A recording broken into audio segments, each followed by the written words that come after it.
All right, we're live. Good morning, Stream Academy. Welcome, parents who are joining us on Zoom. Welcome, parents who are watching us on YouTube. And all of those who, my heroes, those who can't make it at 8 o'clock Wednesday morning because they have jobs and lives and work and they're busy parents, and they log on later at some point and sit and watch our YouTube feed that is recorded and stashed and stored online. Welcome, welcome, welcome, welcome, Stream Academy community, parents, families, and friends. My name is Principal Mokelke, or Mr. Mokelke, or Adam, if you prefer. And as always, my trusty sidekick, my co-host, my partner in crime, my right hand, the actual person who runs Stream Academy and just lets me talk and pretend I do, Sylvia Beyondich is here with me from her office with her beautiful artwork behind her. Say good morning, Mrs. Beyondich. Good morning. It's nice to see everybody. I'm busy letting people into the room so that we can proceed with our morning coffee. Yay. Letting people into the room, the new normal. This is, they talk about the new normal and the changes since the pandemic started and we went online. And I am fascinated with the idea of what our new normal will be when we come out the other side, when life, when not if, when we get a handle on coronavirus, COVID-19, and really can kind of get back to leading some semblance of a normal life. How will our world look different?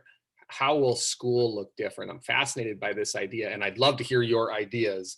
There's actually a Facebook and a Twitter thread, if you look down our feed, that asks this question, and you can go on there anytime and add on. And I'm cataloging the ideas people share on a spreadsheet.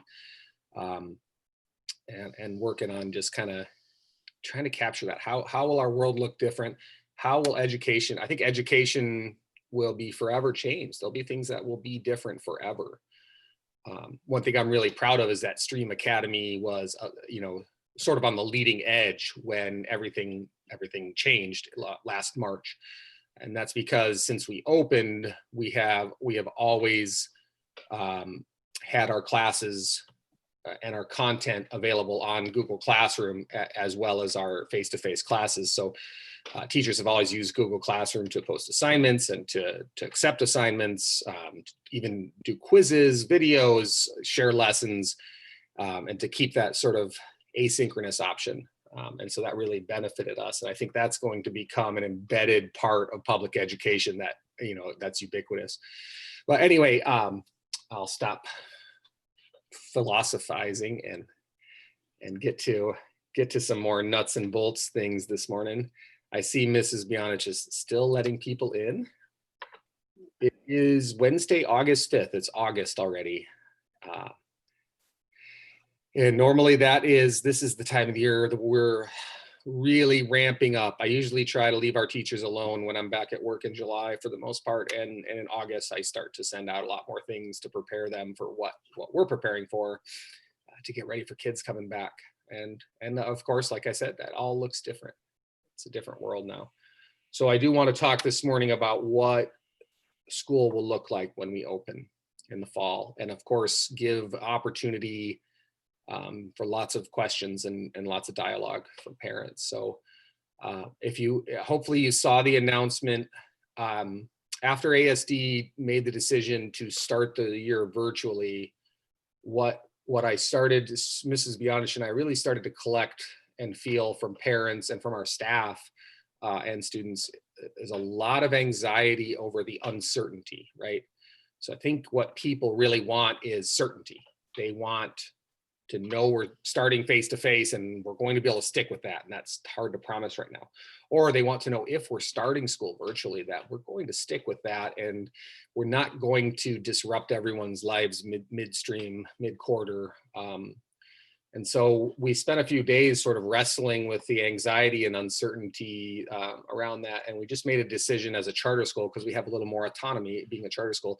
We made the decision to stay online the entire first quarter. So I don't think ASD will end up switching back to face-to-face first quarter. I think it's highly unlikely at this point. But the reason for that decision is to give you, our parents, and to give our staff and kids, students, some certainty, some security, knowing we're not going to switch midstream. We're going to stay virtual for at least the first quarter. We'll reassess that in October. We'll discuss it at the October APC meeting for sure. And we'll do this again. We'll make a decision for second quarter and we'll stick to it as best we can. So I'm hoping that what I've heard so far is positive feedback from parents on that gave them that relief and that peace of mind. Okay, I know what we're doing.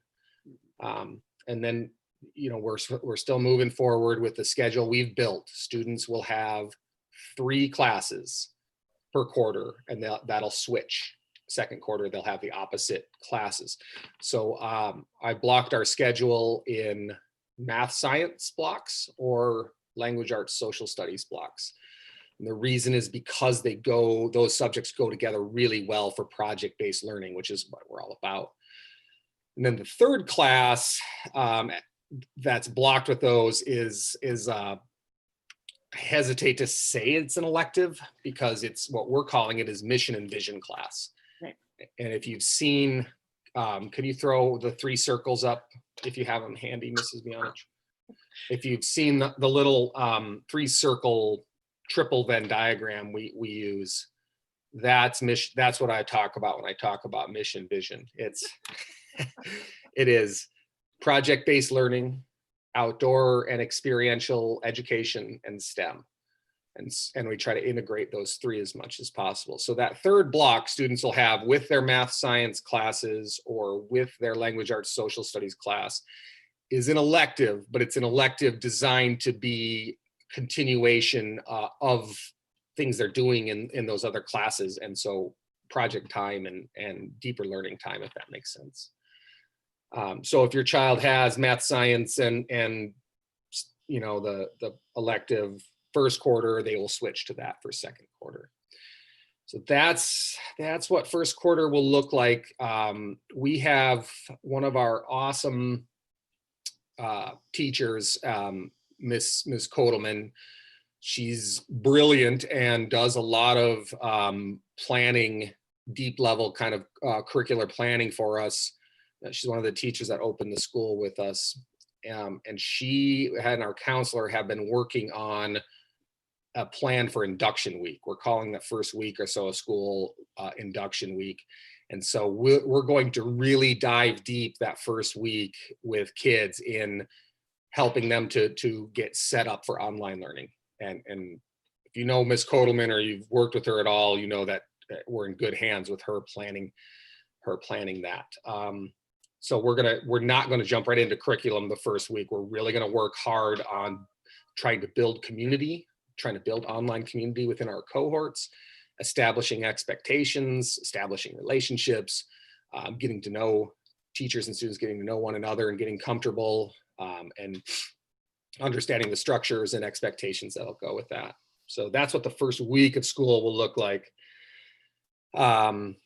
And I've already done a lot of talking, so I want to take a second. I want to take a second to take questions and then move on to other topics. But specifically questions about the schedule, the start of school, being virtual first quarter. Are there questions out there I could answer about that? I have a question. Sure. I had noticed there was some talk on one of the Facebook posts with Stream Academy of possibly getting together outside of school, for field trips, that kind of thing. Kids are desperate for socialization. Is there anything we can do as parents outside of school that doesn't get the school in trouble too? Lila's new. She doesn't know anybody yet, so that's a big concern. That's the magic word, getting in the school in trouble. That's the piece I'm wrestling with. So that's a great question. And it was actually one of my topics on my list to talk about today, but I'll jump to that. That's okay. No, totally okay. Totally okay. So I'm going to jump to that for a second. So we talked about the three pillars, or mission, vision, and stream, and outdoor experiential education is Right. one of those three pillars. It's super important to us. It's more important now than ever, probably. And we had Dr. Ann Zink on this show last spring, and she talked about how one of the responses to trying to get together and educate kids in a pandemic, and it's been done in the past, is doing it outside. Open air flow, greatly mitigates the risk of the spread of a virus. You naturally have a lot more allowance for social distancing. And there's just so many benefits, health and mental health wise. So the short answer, Mrs. Bowman, is yes, we really want to, and we are talking a lot on our staff now about how we can pull that off. And the trick, you hit on the trick of it that I have to really be careful and sort out, which is we really want to do this, and we know it's important, and we know absolutely what you said. Kids really need to get together face to face, and the only way we're going to do that right now is outdoors, obviously. Right. And so we want to do that. We're talking about ideas. We're talking about how to do that. The catch will just be to do it, to pull it off safely. So examples just include, our cohorts are going to be 15 to 18 students, most of them. Right. And that's a small group. And so sort of the plan I've been working on is to designate, say, a day of the week for each cohort, where it's optional, of course, and we never set foot in the building. They have a time where they meet at our school in the parking lot and walk the park, or involve a science lesson, or meet in the backyard, which is a large fenced area, and we now have like 10 picnic tables back there, thanks to Miss Beyondich. And so we can spread out and space out and still read or share ideas. And then, so that would be kind of the first level, which is still pretty school based, right? Like meet in a small group, totally optional, up to parents, social distancing required, masks required. Right. I mean, on a real basic level, to start it off, I might set education aside a little bit. And I mean, being outdoors is education, but just set aside like the need to really tie it to learning at first. Maybe what we should do first is just meet and go walk the park together, right? So that's kind of the low level that I'm shooting for. And then the higher levels, like you talked about, would be involving parents a lot more, getting parents on board to volunteer to help with this, and perhaps meeting off site. Maybe we meet at the flat top parking lot and walk the power line trail, or we really kind of push, for those who are able, and do an optional, a Lake Eklutna excursion and that type of thing. So we know that we don't know yet how we're going to be able to do this. We are working on it. I've got people assigned to it. We're talking to the Park Service, and we really want to do this. So I'm going to do everything in my power to make that happen. And I'd say we're going to do it, short of getting a directive from the district or the city that says absolutely not. Short of that, we're gonna do this. It's just a matter of logistics. Okay. Well, any help we can provide, like I'll be home, because I'll be home homeschooling my youngest, and I have my other at home. So if parents can do anything, I'm willing to spearhead something, if able. Thank you so much. All right. I appreciate that. That was a good topic to touch on, because that was one on my list. Any other questions out there, or folks that want to hop in? We have Scott Perkins, another one of our founding teachers, or original teachers, another one of the teachers who started the school with us. And Scott's a leader in outdoor education on our staff, and taking kids outside. He teaches archery, and he teaches outdoor adventure ed, outdoor survival. He's a certified CPR first aid instructor. So he can teach adults, he can certify us, and he teaches kids CPR first aid. So just an awesome asset to our school. But this summer, I tasked Scott with really diving into options for outdoor classrooms and outdoor learning. He's been working really hard on that. This is Michelle Oliveri. Hi, Michelle. Hi. I was just wondering if and you might have covered this before I got on, and I apologize, but I talked to Sylvia about the computers yesterday. Will those be checked just because I go back to work myself on Thursday.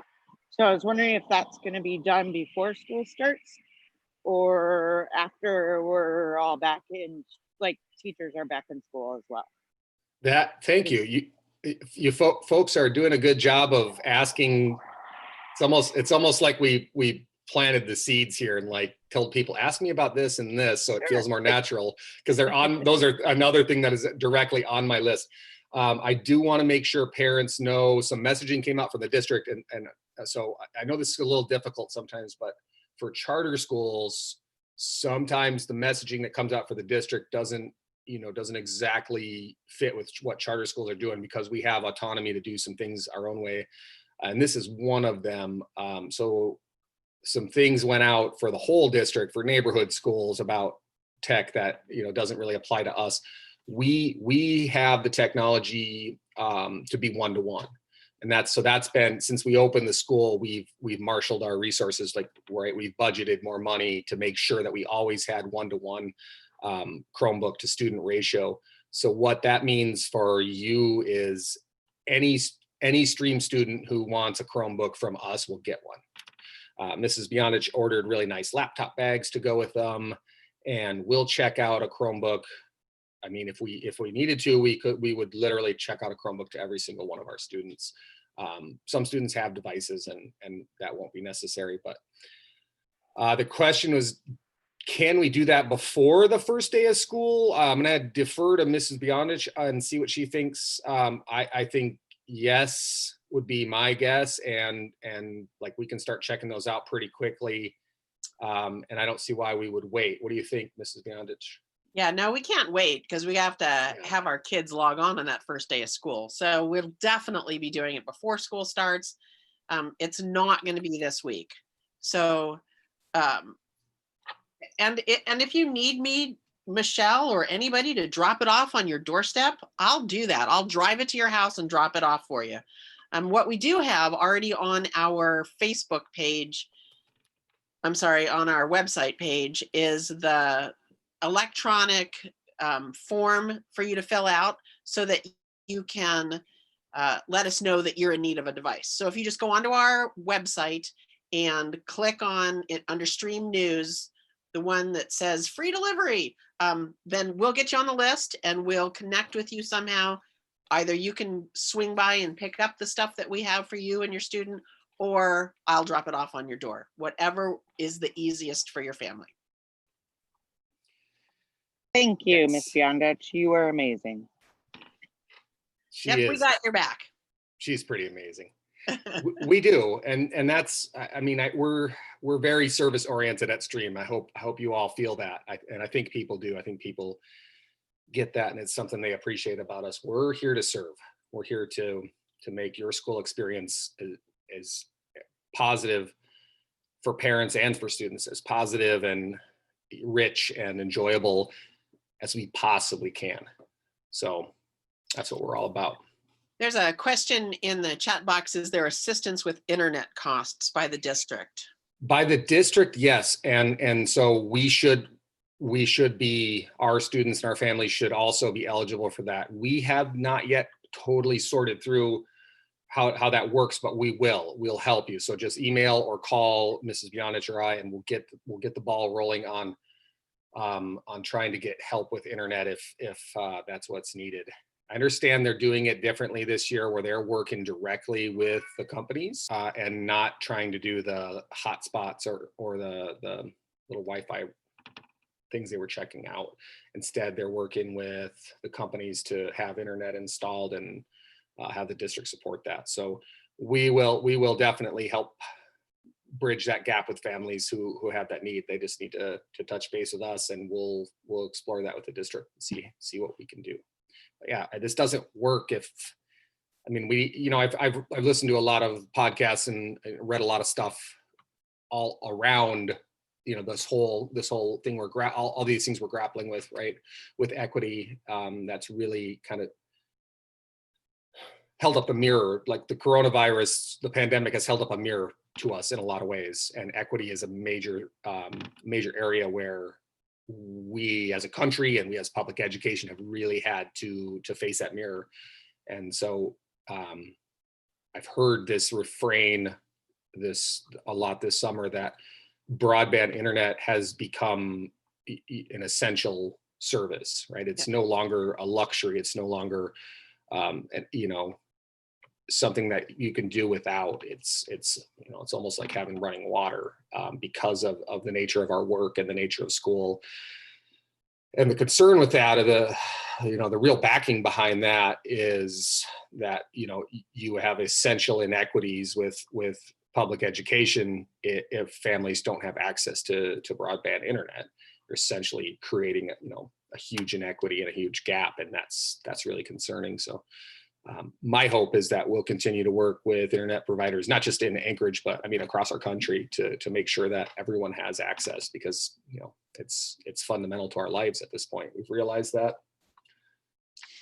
Can you tell us a little bit about the schedule, what time our classes are going to be? One of our parents has asked in the chat box. I am working on what that schedule will look like. I still am trying to sort out a couple pieces of that and waiting kind of to see what the rest of the district does, only because our teachers are still part of the teachers union.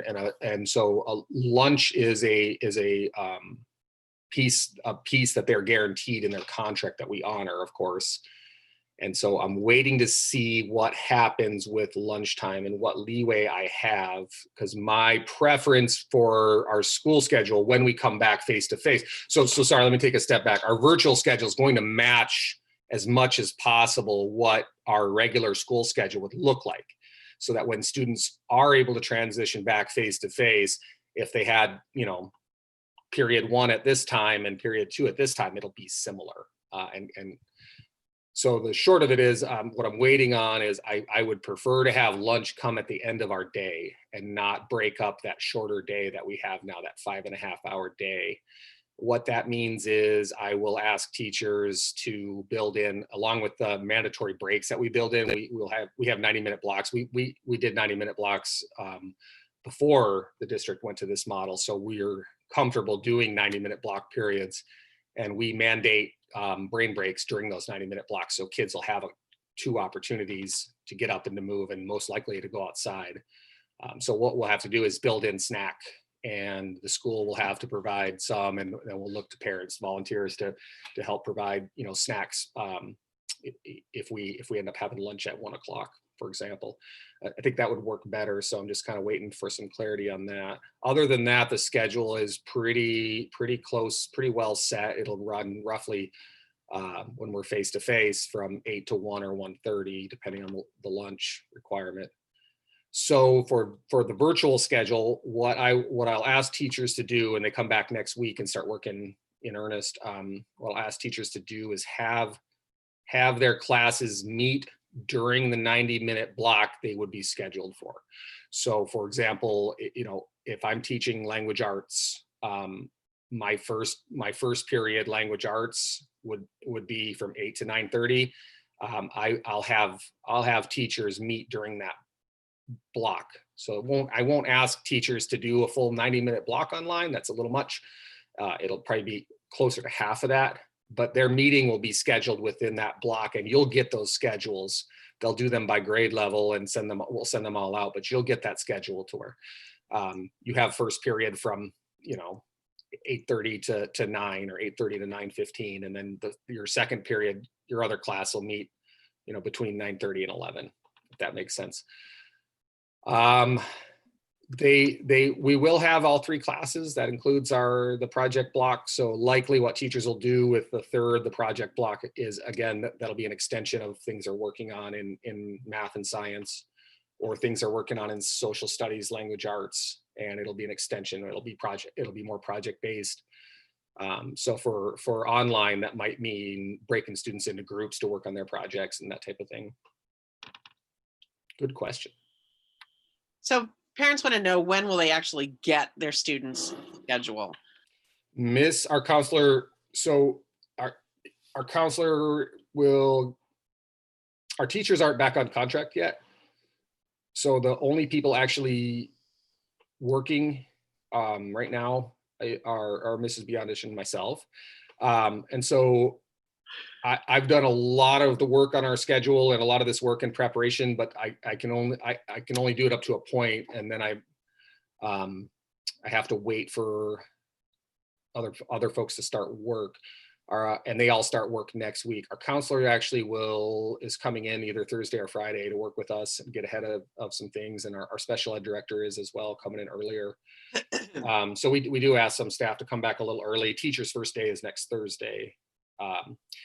So the short answer is we'll start working on schedule, actually scheduling students Thursday and Friday, and that'll be done next week. We'll get that out to folks next week. Someone also asked about people that live in their neighborhood. So what we had done last year to help with carpool connection is what we called it. And if you wanted to opt into carpool connection, I would send you a list of all of the people that lived in your zip code or around your zip code. So like 99504, everybody that lived in 99504, I would send out the parents' email address so that you guys could connect on email. I have not set carpool connection up yet this year because we don't need a carpool yet, but it is in my list of things to do. So what I'll do is on the front page of our website, I will put in under Stream News a link for you to click on if you're interested in connecting with the people that live near you. And you can connect with them. You'll just have to opt in to connect. I'm not going to give away your information if you don't opt in. So I will just be giving away, sharing information for your email address and the adult's name and the student's name, so that you guys can, and maybe I'll add student grade if you think that would help. Somebody's gonna have to give me a little bit of feedback on that. But so whatever you guys need to get connected to the people that live in your neighborhood, we'll make that happen. It's on my list of things to do, and I just haven't gotten to it yet. Thank you, Ms. Bionage. I think that's an awesome service we provide. That's entirely voluntary, right? So to be clear, we would never give out your contact information or your address to other parents without you saying, yes, do that. So the people who opt in, we share your information so that you can coordinate on carpooling. And that's worked well for us the last 4 years. We've always had families who coordinate and connect and carpool. Some families that knew each other prior to coming to Stream, because kids tend to come in clusters, which is totally normal, but also families that have made new connections once they started at Stream and realized they live a few blocks apart or in the same area, and they don't mind sharing that responsibility. I want to jump back to the topic I started with for a second, because I didn't finish a really important piece of that.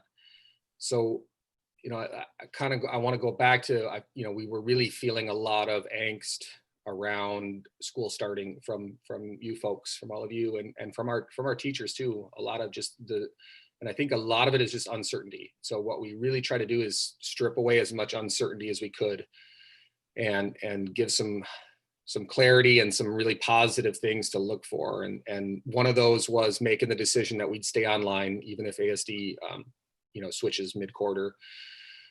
The other thing that I think was really important for us to offer is ASD is offering the ASD virtual, where you stay enrolled, you're a Stream student, you're still connected with us, but while we're virtual, you can do classes through ASD, and they're not necessarily Stream classes. They're on Apex, which is a great program, robust online classes that we'll probably utilize a little bit ourselves.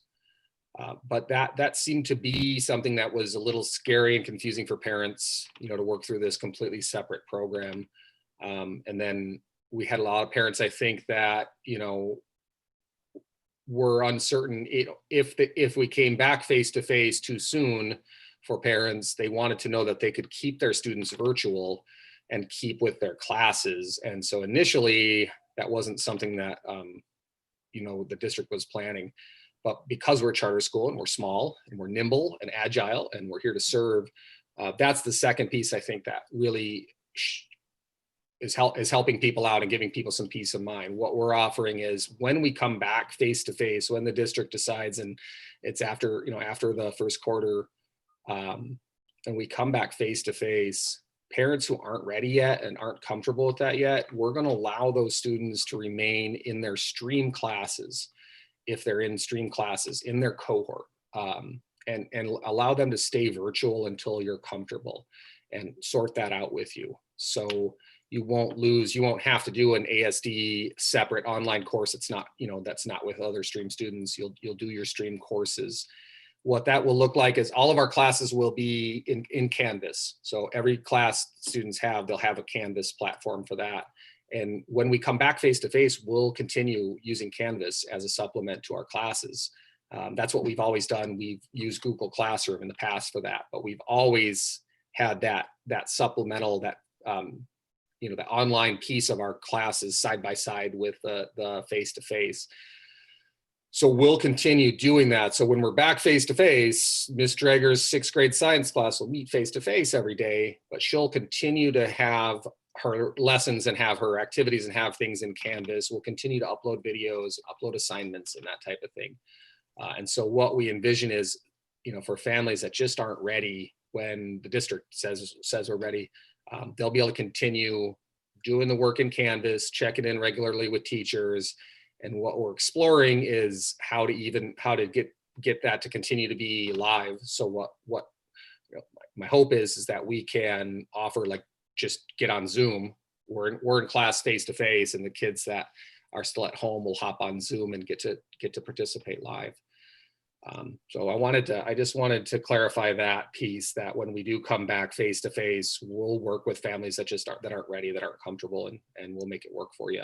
I don't check the chat box normally during morning coffee. Miss Beyond sort of monitors it for me because I'm ADHD as it is. I got to stay focused. If I start reading the chat box, you guys will be staring at me reading a screen, and I'll be sidetracked. So I trust Mrs. Beyondich to help me keep my ADHD regulated and read to me the stuff I need to read in the chat box. But after morning coffee, when we archive this, at the end, I always go back through and read them all. So we're just to clarify, we're using a combination of Canvas and Google Classroom, right? Google Classroom has been required since we opened Stream. I've required all of our teachers to have a Google Classroom platform to match their regular class platform.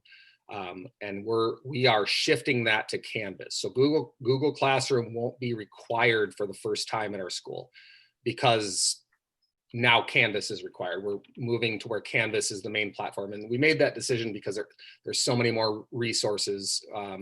The district's putting so much resources into Canvas, we would be remiss not hopping on and taking advantage of everything they're putting into it. However, Google Classroom becomes optional for our teachers, and it fits. It still has purpose. And from what I've heard from our teachers so far, most of them will continue to use Google Classroom in some form because it has some good tools. So the required platform, the main platform will be Canvas, and then Google Classroom will move to being a supplement, not a requirement. But I think our teachers will still use it. And when we have to arrange the pickup or the drop off, the delivery of the Chromebook, at that time, any supplies that we know that you'll need that are out of the norm, or even if you need pencils, I mean, I can drop that off. We will have all those supplies for you. So we'll have, if you need a tri-fold display board because your class is doing something in that, we'll have those available for you. We will get the supplies you need to you. We don't want anybody to go without something because they can't get to the store or for whatever reason. We're going to make sure that you have the supplies you need for your student to be successful in our school. Yes, absolutely. I want to hear from folks, from families and parents about what your needs are and what we could do to enhance your online learning experience. And I want to hear things that you might not ask because you might think they're too much or they're ridiculous, because I want to know, because you never know unless you ask. So please don't hesitate to shoot me an email or Mrs. Beyondich, or send us a message. just saying, man, it would be really nice if I had this, even though you guys probably can't do that.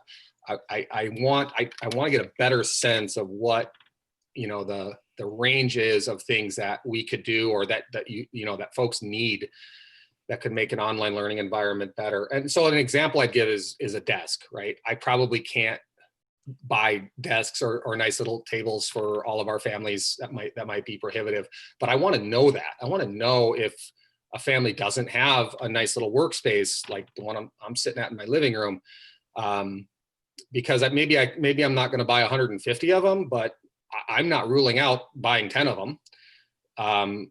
And before we buy anything, Mrs. Bionich is the master, the internet, Facebook, social media master of getting things donated. So that there very well might be people out there with a desk in their garage that they don't need, and all we have to do is put it on Facebook and on our webpage and just say, hey, we have a family looking for a little desk if anyone's got one, and then bam, a desk will probably show up. So that's what I mean by, I want to know what needs are out there, even if you think they're ridiculous, or you think they're that's not the right word, but you know what I mean. You think it's not something we would be able to do or consider. Just, I would challenge you, try me. Try me, ask for something that your family really needs, and if we can't, we can't. And then I'll say, I'm really sorry we weren't able to come up with that. But my guess, my money would be on, if you asked for something that you thought was probably not possible or too much, my money would be on that we end up surprising you. We help you figure something out.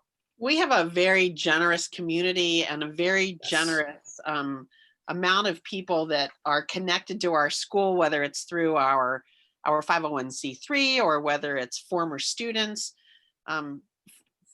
In last year, a kid needed a bike to get to school, and we had so many people step up to the plate and say, we can make that happen for that student. And it's touching. It is. It's amazing. Awesome. It's amazing. Our community is amazing. Our school community is awesome. Yes, that's totally true. Our parents and our supporters, you guys are amazing. And it's always amazing to me how much parents will help each other out if you give them the opportunity, right? I think in regular big neighborhood schools, you don't get that opportunity as much. And that's not a criticism. It's the nature of bureaucracy, right? If you have 1,000 kids in this massive sort of system, it's a lot harder to have those personal connections and really know what people need and form those relationships. But within Stream, we do a good job, I think, of helping make those connections and form those relationships. And our parents help each other out. Last year we needed a Suburban. We needed a Suburban for ski practice. And one of our parents, like, I got an extra Suburban. You guys can use it during ski season. And it showed up at our parking lot and we used it during ski season. So yeah, it's pretty cool. Miss Bionich, somebody had their hand. I saw a hand raised. Yeah, Melissa Reed. Melissa Reed. Mrs. Reed, good morning. I hope the kids are well. Say hi to Holton for me. I hope he still finds a way to run cross country or in track and field, even while sports are shut down. And I hope Eileen's excited about school this fall. What can we do for you? So they are very excited about school this fall. We've come up with some plans actually based on what Holton did at Stream and with his friend Porter to continue their education in a more strict, a little bit more with more continuity for them than they get now that they're in high school. But my question actually was with regard, so the topic of supplies has come up, the topic of keeping the kids in their classes and maintaining their academics has come up. One of the things that I was wondering about is, are we looking in, is Stream looking into some method of having, one of the things that we encountered more with Holton than with Eiley last year in virtual learning was a lack of access to science kits or experiment kits. He'd have an assignment for his engineering class or for his biology class to do an experiment, but he wouldn't have the measuring tools necessary or the beakers that he needed. So we were trying to scrounge in our kitchen, or he'd have to do the experiment with his teacher doing it on her end using the beakers while he watched her. And that's just not as engaging for kids as doing it themselves. Are we looking into, is there an option for kids that can be checked out for periods of time to go home with kids to perform those kinds of experiential learning at home in kind of a rotation? I know it might not be feasible to have it for 150 kids, but maybe to have it for, 25 or 50 of the kids, and then they have it for 2 weeks, and then it returns to the school and goes to the next batch of kids after it's had an opportunity to be sanitized. And I'm just using the example of beakers, but something along those lines, or the text, the books that you might read as a group in a language arts class that aren't available online.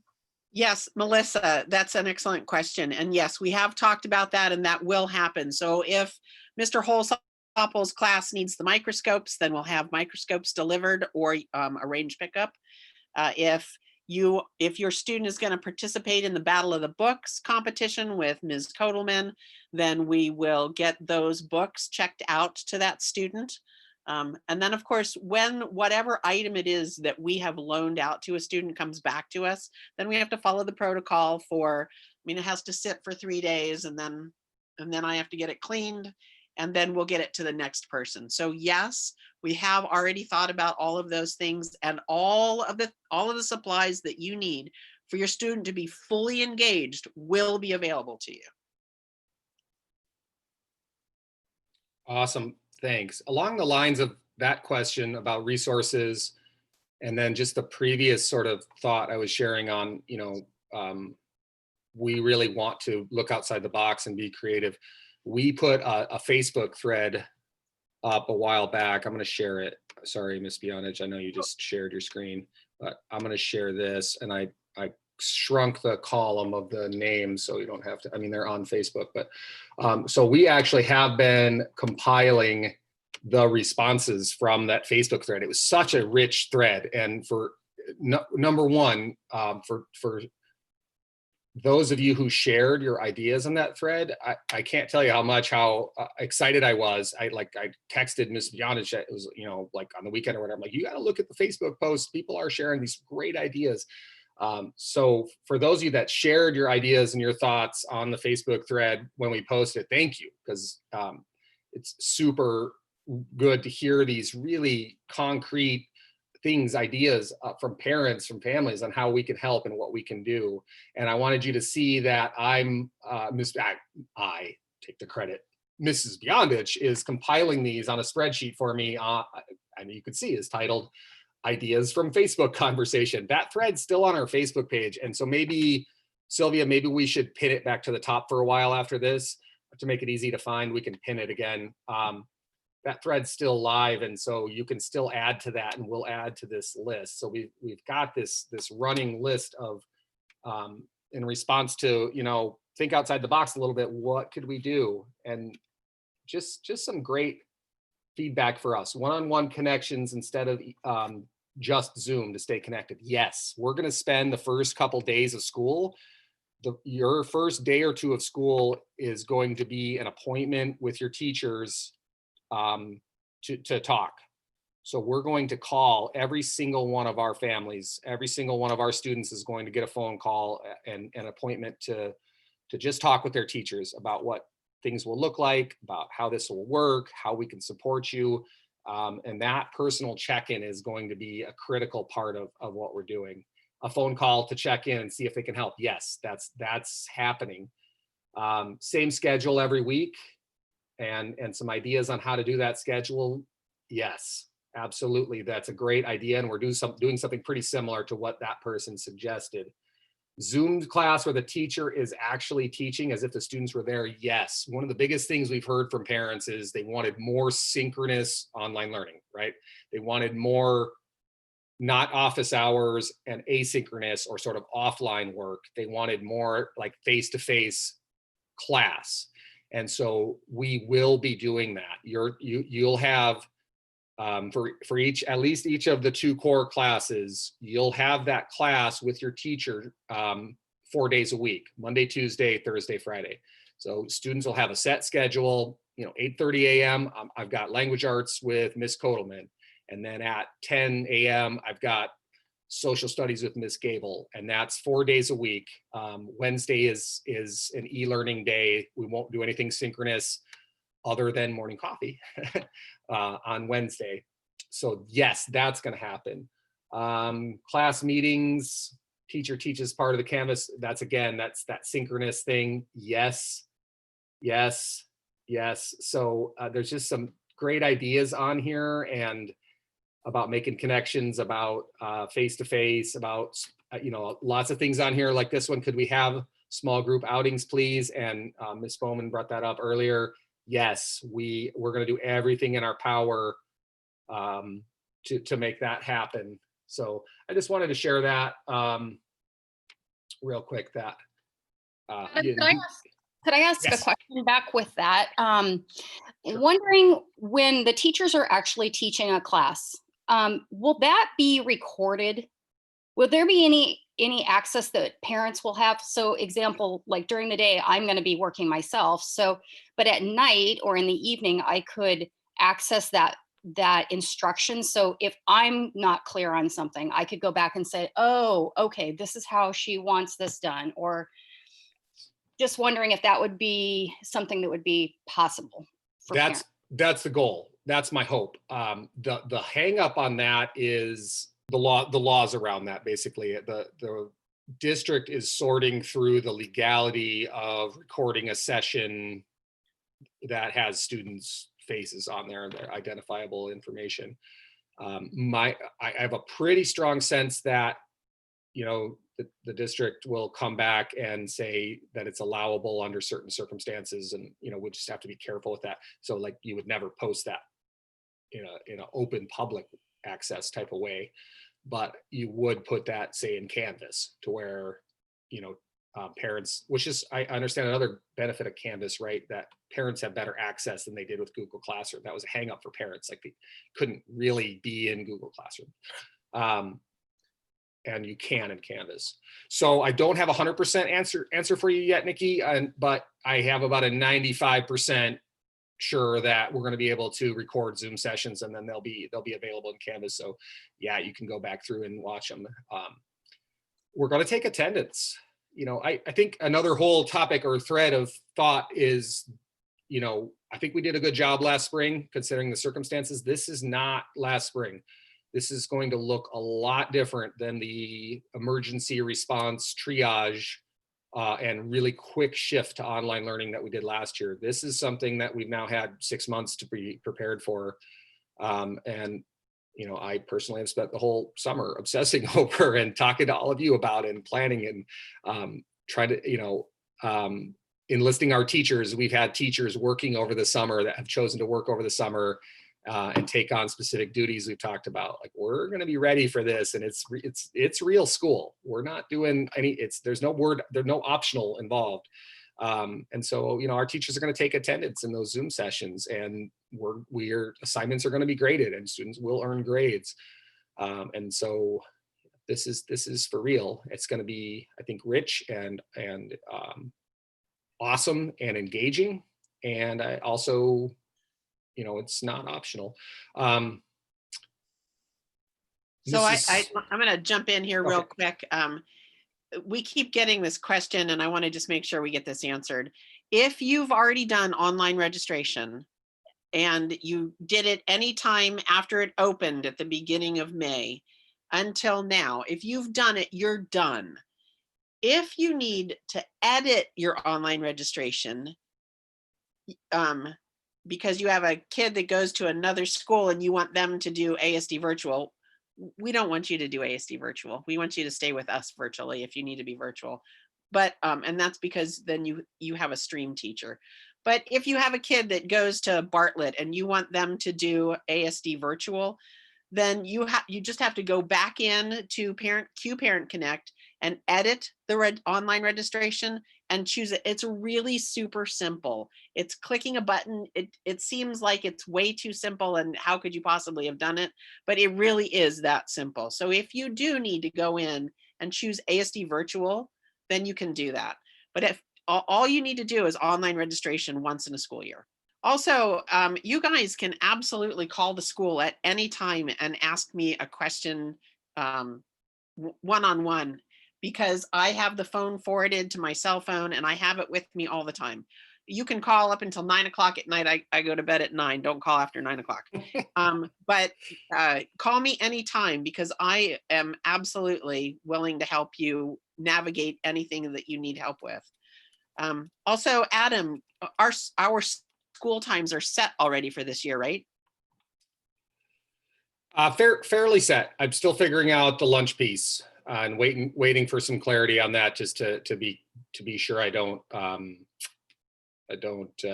against something that the union negotiates with ASD, because I've got to follow whatever they agree to.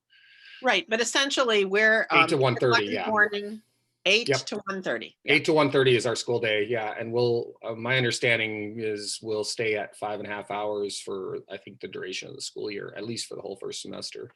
So when we're back face to face, what that 8 to 1:30 will look like is it'll be broken into 3 90-minute plus blocks of time for 3 classes, with some cushion sort of in the beginning and the end for prep and cleanup and stuff.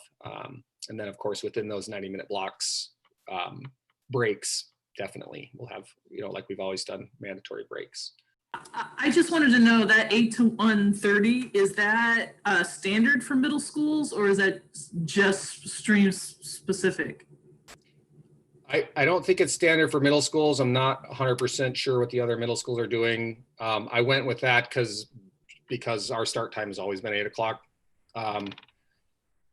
It's not 100% set in stone by any means, but that's where we're at right now. And I could adjust it. I did hear the superintendent say, since we're starting virtually, like nothing should start before 8 o'clock, because that doesn't make sense for kids, which I agree with. And I don't anticipate, while we're virtual, any classes starting at 8 o'clock. I'm hoping more for 8:30, 9 o'clock for that first period class. And I'll talk with teachers about that. The schools that are reliant on busing those schedules have already been determined. So if you have a kid that's going to Bartlett or Bagich or Susitna Elementary, those times have already been set by the district. And I think other middle schools start at 8:30, but I'm not sure about that. That's a good, yeah. I mean, and we can adjust if we find out that people are, folks are moving up their starts a little later, and our community wants to do that. We can probably still adjust that. We have time, because we're not going back face to face for a while. So it's a little bit arbitrary while we're in virtual world until we're back face to face. Time to adjust that. I do want to take that second to plug the monthly APC meeting. So for those of you that are new charter schools, one of the unique features of every charter school is a charter school has its own school board that oversees the charter school. That's my boss. They're one of their main purposes is they hire and oversee the principal, and then kind of direct the principal to operating and running the school. And those are called APCs, so that it's not confusing, because we still have the ASD school board, and our boards kind of are another level, but the direct sort of operation of our school level. And so our board is called an APC, an Academic Policy Committee. So if you hear us say APC, think Streams School Board, Streams Board that oversees me and the program. Our APC meets pretty much the second Wednesday of every month, unless that falls like on a holiday or something. And so our next meeting is next Wednesday, right? Isn't it next Wednesday? Yeah, August 12th. And so information will come out, about that. We'll do that on Zoom like this. I just want to encourage folks to pop into the APC meeting and see what the operation of our school looks like. So I'm going to get back to some of the people in the chat box. Also, I'm going to make a Q&A sheet, and we're going to attach that to our website and our social media site, so that these fabulous questions that we got this morning, the question and the answer will be attached to the website so that you can find it at any time. I do want to plug our website. We are very, very, very fastidious about our website. Unlike some of the schools in the district, we use that as a main tool for communicating to our families. So if you can't find it on the website, call me, because I'm going to put it in a better place on the website.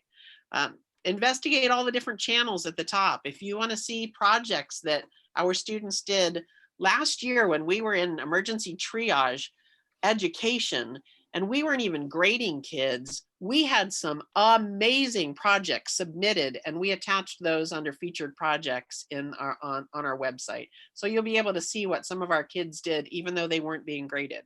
They did it because they loved the school and they loved the program. So check that out as well.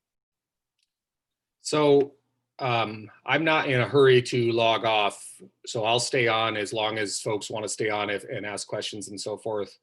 So, I mean, it's officially 8 to 9, and we don't want people to feel like they have to stay on after 9, but I will. Mrs. Smith is online with us, and she just asked in the chat box if anyone wants to ask her any questions. So she's one of our teachers. She's a language arts. This year she'll be doing in the 8th grade. She'll be doing one of the 8th grade cohorts, and she'll be responsible for language arts and social studies. But really, her and Miss Goodman, who's math science, they are working really closely together. And so 8th grade is going to have some really cool cross-curricular projects, and they're our team that is probably diving in the most to holistic cross-curricular project-based learning in a really cool way. And so she's online if you wanted to ask her any questions about from the teacher's perspective, what things look like. And also, she is the teacher that I tasked this summer with becoming the expert on Canvas. When I decided we were going to adopt Canvas, I called Emily and said, "Hey, I need somebody to really dive into this and to go through all the trainings and to go through the platform and get super comfortable with it and be prepared to help the rest of our staff and then our families get on board with Canvas." So when we come back to school, when teachers come back to work, she'll be providing professional development on Canvas and helping our teachers get rolling. She'll be continue to be like a point person for us for Canvas. So if you have any Canvas questions or just kind of teacher questions, Mrs. Smith is on. And Jessica Sully has a question. She has a hand up. Go for it. Yeah. Hey, good morning. Good morning. I wondered if we're new. We're coming in 7th grade. Welcome. And we are so excited. But I wondered if there might be maybe a way for the newbies, because I don't want to ask all my newbie questions on a platform like this. Idea. When there are so many other things that you all are doing, and I'm very aware as a teacher, I'm aware of what you're going through, but I also want to know, how do we ask our questions as newbies, and how can we maybe connect with you? How maybe more or less I want to walk my kid around the campus and sort of give him a physical presence to where he's going to be, and wondering if there's a way for us to maybe walk past when you might be around and we can wave. So anyway, those are my questions, and I appreciate your time in doing this, and thank you very much for being so dedicated to these kids. This is a hard age, so it's so good to be in a place where it's supportive. So, thank you. Jessica, I think probably everyone in this building thinks that middle school is a fabulous age. And I know that that's a weird thing to say because it's such a horrible age sometimes, but we are all very connected to our middle school kids. And we can absolutely arrange for you guys to come in and tour the building if you want. There's a lot of regulations. I got to get you signed in, and you have to do a health history in order to get into the building right now, but we can do that. We can also walk around the outside of the campus, and I can show you a little bit about how we're connected to the Arnold J. Muldoon Park that's in our backyard. We can walk through the fenced area of our yard, which the kids lovingly call the cage. And you can see our new picnic tables that we have that the Boy Scout just delivered to us. And we can talk about things one-on-one, and he can put a name to a face. Now, the principal works virtually on Wednesdays, so he's not in today. So if you wanted to see his face, you'd have to arrange to come on a different day of the week. But if you want to come in today, just give me a call, 742-9000, and we'll make that happen. If you want to do another day, just call 742-9000, and we will make sure that you have what you need. Thanks, Sylvia. I will be there tomorrow. And we'd love to connect with anyone that wants to connect with us, and we'll do that by appointment. We'll make appointments with folks, and we'd be glad to. As far as the bigger, like the broader question about new parent, new to stream families, Ms. Bionich, let's make a note and follow up and talk about, we could offer a new parent, new family Zoom here in the next week or so, and invite our teachers to join us too, and just offer something, for those who are new to ask newbie questions. But outside of that, call us, email us, message us. We'll answer all your questions. If folks think a new family Zoom would be good, give us a thumbs up or let us know somehow. And as far as middle school being different, yeah, it's there's an author I would recommend named Daniel Siegel, Siegel, and he has a lot of really good books about adolescent brain and development. And just pull up a picture. One of the ones I really like is this one. It's called Brainstorm: The Power and Purpose of the Teenage Brain. He's got others, the whole brain trial, and No Drama Discipline, and some other good books. But as you can see, he says the Inside Out Guide to the Emerging Adolescent Mind, age 12 to 24. Well, I mean, if you narrow that down to, age 12 to 14, or 11 to 14, that's basically middle school. I recommend that book. I have some usually at school, and I'll lend them out to folks.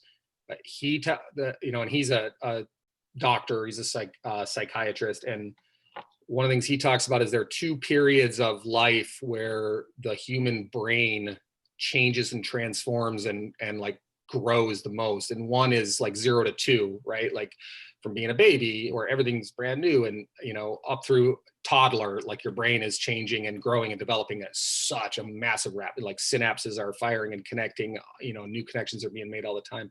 The other period of our lives, the only other period of our lives where our brains change and grow and develop, and that type of transformation happens, is from like 12 to 14, 15. That something happens around 11, 12 years old where we're cruising along through childhood and like our elementary years, and then we start to undergo another massive transformation. And I think we oversimplify it a lot by calling it hormones and puberty, and that's a factor, but it's way more complex than just those simple physiological changes. It's that time where students are forming their own identities. They start to push out of that adolescent, identity that's very much tied to their parents, and really start to, the brains are really starting to look for and form their own identity. That's why middle schoolers, you'll see try on different identities day to day. They're this person that wears this stuff and likes this, believes this one day, and then and that might be shocking or frustrating. And then the next day, they're this totally different thing. So they try on a lot of different hats, and they push boundaries. If your middle schooler doesn't push some boundaries and, try out a little rebelliousness and sort of push parental bounds and guides a little bit, I'd be worried about that, not the opposite. We get worried as parents when they start pushing, like, who are you? Where'd you come from? And why are you slamming the door and not doing what you're supposed to? I could distinctly remember my daughter, the first time she went to her room and slammed the door really hard. And it was in those middle school years. And I'm like, who are you? And what have you done with my little baby girl? Why are you doing this? So, but you know, what I've learned is if they're not doing that, that's when we should be worried. Like they're supposed to do that. And the thing I always tell parents that if you take one thing away from this ramble, it's this: children push the hardest on people they feel the safest with. Kids don't push back and push boundaries and test you if they don't feel safe and trust you. So when your children or your students, if you're in the teacher principal role, when they're pushing hard on your boundaries and trying those out and seeing what those limitations are and stretching their world a little bit, when they're doing that to you, and it's really, really frustrating, it's because they trust you and they, you know, they have that trust. They know that that's inherently still going to be safe. They're not doing that with, you know, strangers. They're not doing that as much in their friend groups when we're not around, right? Because it's a lot less accepted by their peers. So that's my little. That's why we hear from parents, what? My kid is that neat at school? Yep.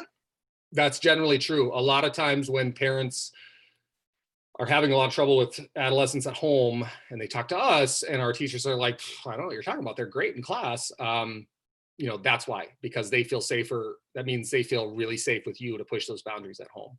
Well, we're up on 9 o'clock. I don't want to keep anybody. Folks you're welcome to slide on out of here anytime you want. But I also will stay and take any more questions. If anyone has a question, just jump in.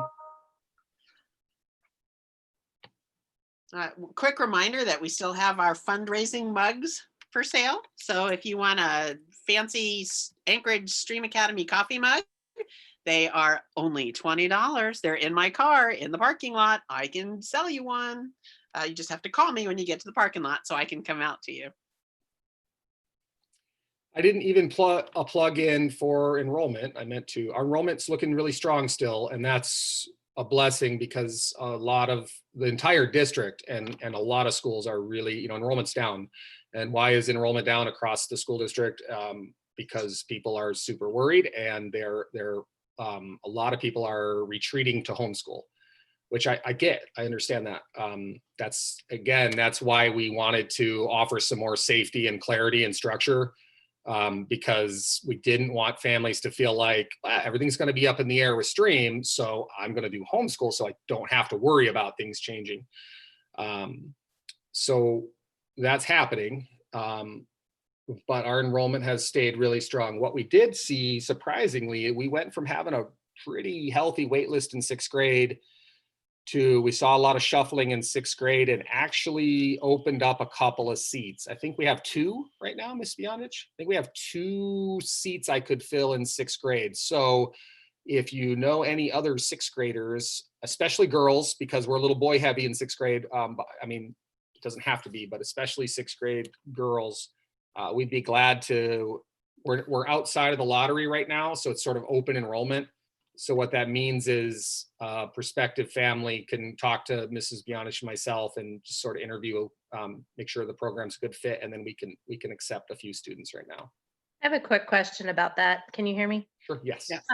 So Selena, my 10-year-old, is a 5th grader. We pulled her from public just due to the experience last year. I'm homeschooling her this year through Frontier. We would love to put her in stream next year. Is there any advice you would have with going from homeschool this year to Stream Academy next year if she can get in? Well, first off, you have 2 preferences already built in, and you know, because like I said, we started with a wait list, and I think outside of the pandemic, we would have had a wait list, you know, right, into the year. But we tend to end up having more boys apply than girls, and we're allowed to gender balance. So she'll have the advantage of being a girl. That gives her a little bit of a leg up. And then also you have sibling preference. So she'll have sibling preference. 3 girls, so we can help with that. Yes, good. Okay. I have found that stream is on a continuum for a lot of families between homeschool and neighborhood school, right? So there's homeschool and neighborhood school. They're pretty vastly different, and a lot of families see stream as sort of a bridge. It's a smaller step from homeschool, right, to stream because we're smaller, we're specialized. Our homeschool families, I don't know if I have any specific advice. Our homeschool kids have done really well when we've had a lot of kids. I would say be heartened by the fact that it's not uncommon.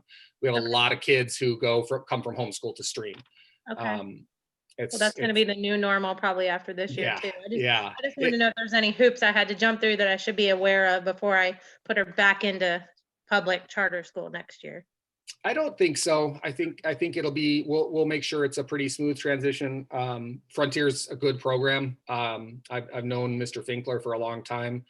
We were actually principals together out in the Valley before going to Anchorage. And so he and I communicate really closely. So they run a good program, and their students have had pretty smooth transitions into stream.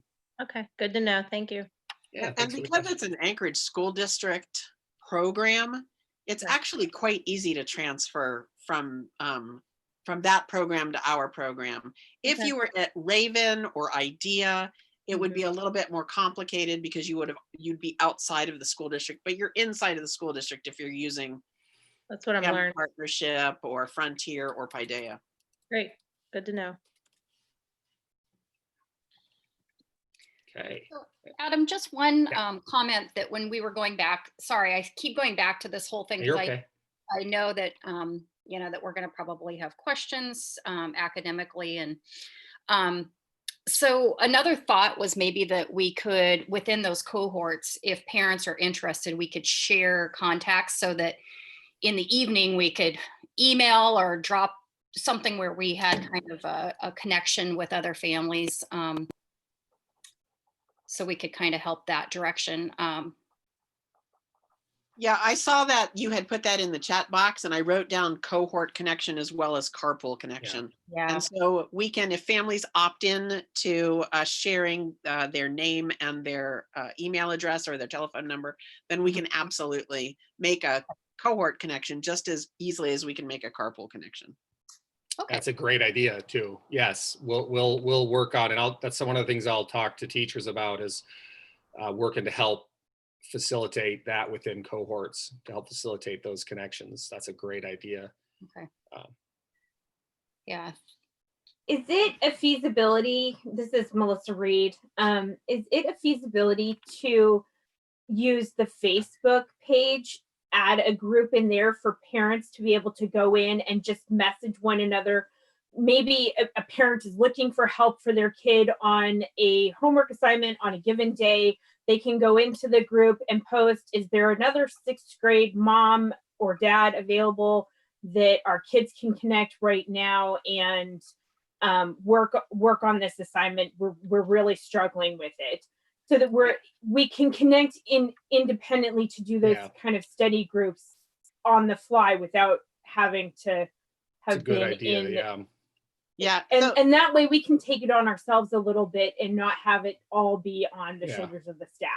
Yeah. So Facebook, that's possible. Facebook groups are possible, but I'm wondering if Remind will work for that, the Remind app, because the district is buying a district-wide license. We've always used Remind, but I've left it optional for teachers.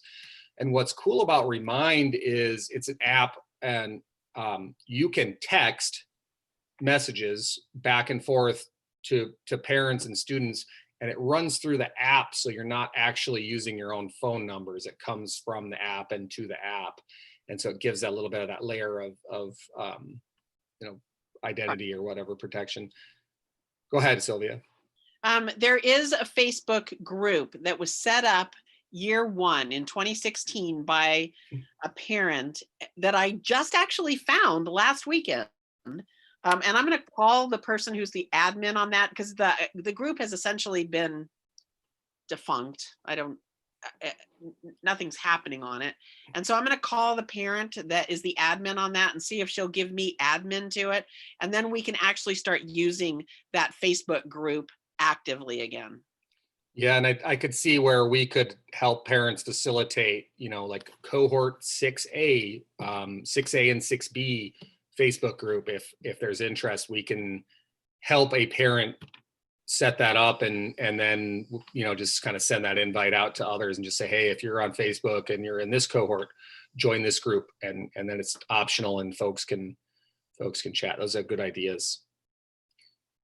there's this something about collective intelligence, right? Like, I don't know how organizations miss collective intelligence as often as they do, and get the idea that like only a couple of people are smart enough to run the organization. Like like me by myself, I'm just an average person, and the collective intelligence of our staff is so awesome. Like, I'm always leaning on our whole staff as a think tank, and there are a lot of teachers on our staff who are way smarter than me. I'll tell you that for sure.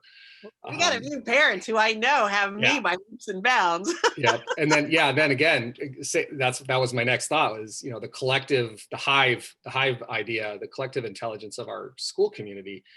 I mean, it's just silly to think that sometimes organizations try to figure this all out on their own when you can put these ideas out and these problems out to your communities and they get solved.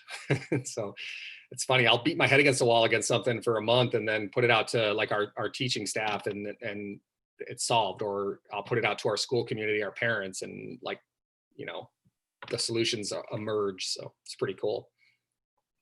Well, and I think that that's where this morning coffee has been so, I've been so grateful for it, because it's, it gives you an opportunity to just kind of bounce ideas off of people and ask those questions. And I just really appreciate both of, your time bringing this together, because it's been, I think that it just shows how rich this community really is and how, supportive everybody is. And I'm just very thankful that we're part of this. So.